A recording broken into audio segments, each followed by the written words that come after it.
Hi, welcome back to the garden. It's May 21st, 2026. The high today is going to be about 15 degrees centigrade and the lows are going to be at 3. So it's about 2 months since I did my first video when we still had a lot of snow on the ground, and we can now see that the garden and the environment around us has started to waken up. What we'll do is we'll have a look and see what's been happening in some of the beds. This is the garlic bed and onion bed. On the far left is the hardneck garlic, and then to the right of that is the softneck. And then we can see that the onions are starting to sprout and develop quite well. This is the first of the 18 foot by 5 foot beds.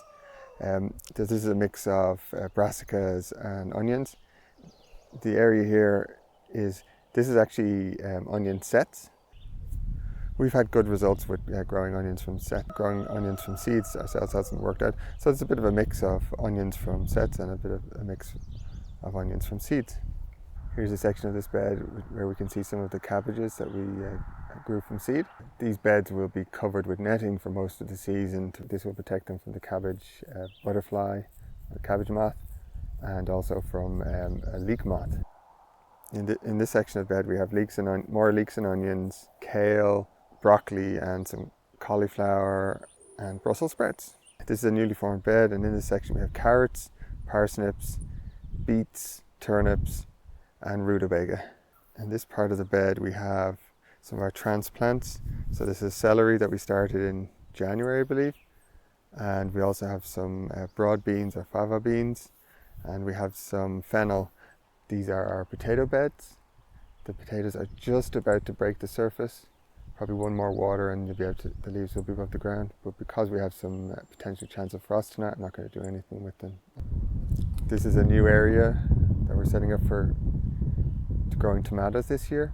So into the bottom of each row we've put down some chicken manure, a layer of cardboard, and then we've put a layer of wood bark down. So this is to help keep the weeds at bay.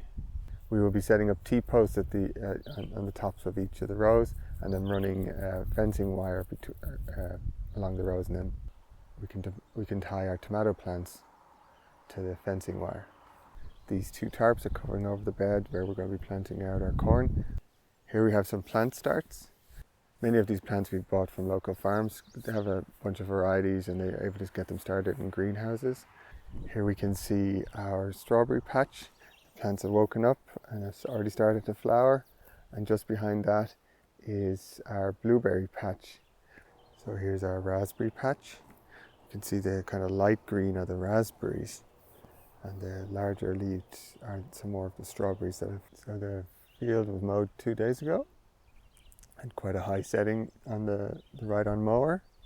All these white flowers you can see, or a lot of the white flowers you can see, are wild strawberries. In a couple of weeks to maybe a month, we should be able to come through and actually pick wild strawberries. They're quite small, but they're very tasty.